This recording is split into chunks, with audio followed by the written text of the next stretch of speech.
674 AD. An Arab fleet closes in on Constantinople, hundreds of ships, certain of victory. Then the Byzantines open fire, literally. A stream of liquid flame shoots from tubes mounted on their ships, and it does something that should be impossible. It keeps burning on the surface of the water.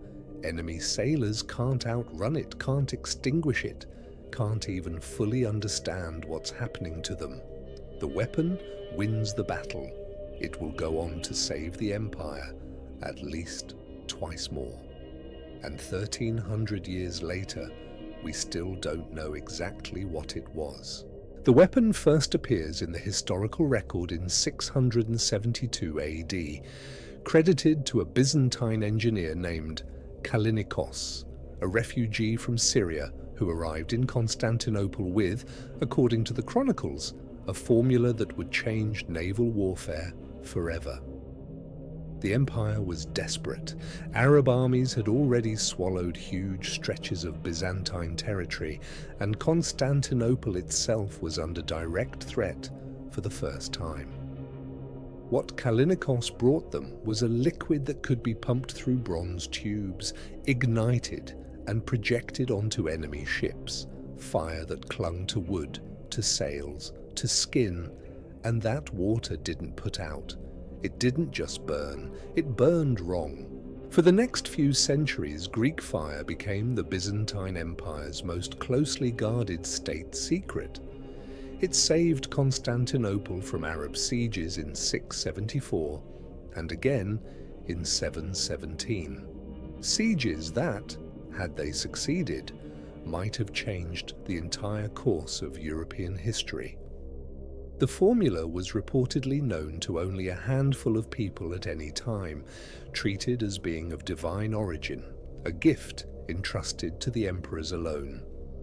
Byzantine chroniclers wrote that revealing the secret to outsiders was punishable by death.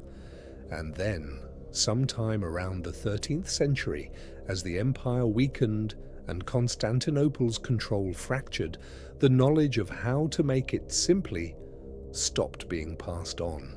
So, what was actually in it? The leading theory points to crude petroleum, likely sourced from natural seeps around the Black Sea, which the Byzantines are known to have had access to. Mixed with resin to help it stick to surfaces and possibly sulfur to lower its ignition point, a petroleum-based formula would explain several of the historical descriptions: thick, dark, and capable of burning fiercely once lit. The technical challenge isn't really the ingredients. Naphtha-based incendiaries existed elsewhere in the ancient world too. The real mystery is what made this specific formula able to burn while floating on seawater, a property most petroleum mixtures don't reliably have on their own. A second theory focuses on a different ingredient entirely: quicklime, calcium oxide, which reacts violently with water, releasing enough heat to ignite flammable material on contact.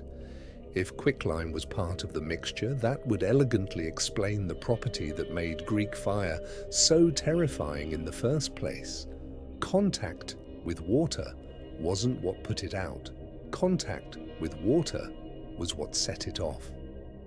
Some historians argue this reaction is exactly why enemy sailors described the flames spreading further and burning hotter the more desperately they tried to douse them with seawater. Whatever the exact formula, the delivery mechanism was just as important as the mixture itself. Byzantine ships were fitted with bronze tubes called siphons, connected to some kind of pressurized reservoir below deck, likely heated to keep the mixture flowing and possibly pressurized, using a pump system similar to a large bellows or force pump. This wasn't a simple thrown weapon. It was, functionally, a flamethrower, over 1,000 years before the modern flamethrower was invented.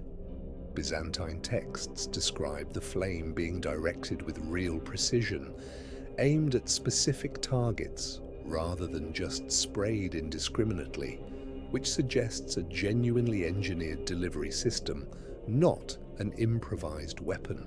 Here's what makes Greek fire different from most lost ancient technologies. It wasn't lost because of some disaster or conquest that destroyed all record of it. It was lost on purpose, by design. The Byzantines intentionally restricted the formula to protect their military advantage, and that same secrecy meant there was never a widely distributed written recipe for later generations to rediscover. When the line of people who actually knew the formula was broken, through war, through political upheaval, through the simple fact that secrets die with the people who keep them, there was no backup copy anywhere. The Empire's greatest weapon disappeared not because anyone destroyed it, but because they protected it too well. Over the centuries, plenty of embellished claims have attached themselves to Greek fire. Some medieval accounts describe it exploding on contact. Others describe it as unquenchable by any means, even claiming it could burn underwater indefinitely. Modern fringe theories go further still, suggesting the Byzantines had stumbled onto some kind of proto-chemical weapon, far more advanced than their era should have allowed. Most historians treat these as exaggerations that grew with retelling, the natural result of a weapon so effective that eyewitnesses reached for supernatural explanations. But separating the real formula from the legend that grew around it is part of why, even now, nobody can fully agree on what it actually was.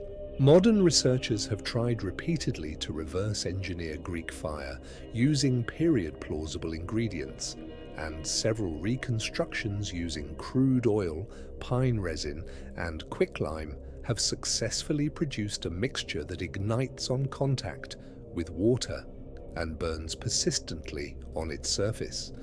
That doesn't prove any single recipe is the recipe. Multiple different formulas could plausibly produce similar effects, and the Byzantines may well have changed the mixture over the centuries they used it. Chemical analysis of the few surviving siphon fragments has added some detail about the metal alloys used in the delivery system, but the liquid itself left no trace for archaeologists to test directly. Greek fire isn't a mystery because we lack theories. It's a mystery because we have too many good ones, and no way left to test which one the Byzantines actually used. Petroleum, quicklime, some combination shifting across centuries of secretive use, any of them could be right. What's certain is this: a medieval empire built a weapon so effective and guarded it so completely that they accidentally erased it from history using the same secrecy that made it work in the first place. Sometimes the best kept secret in the world is kept a little too well.